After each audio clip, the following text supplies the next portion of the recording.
What is that? Ma, Attorney, iwan muna kami.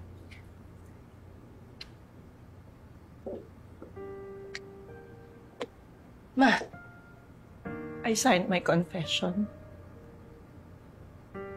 I did it. Ako yung nagtaas ng dosage ng steroids ni Byron. Ako yung nag-utos kay Jigger i-frame ang daddy mo. And I was the one who shot Jigger. Anong sabi ni attorney? Did she cut a deal with the police? Gano'n daw katagal?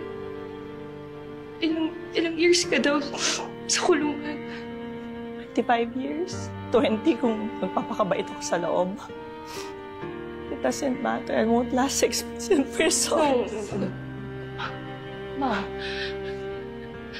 Ma, don't say that. You're a fighter. You can't give up.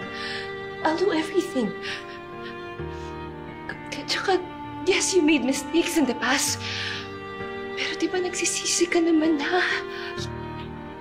We'll find a way. I'll look for another lawyer.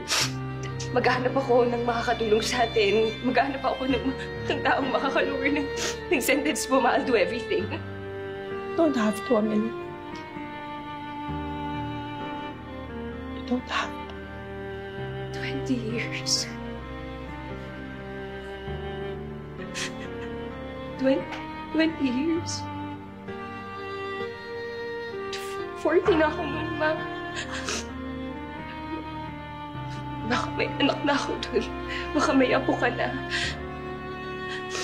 Dadalawin ka namin.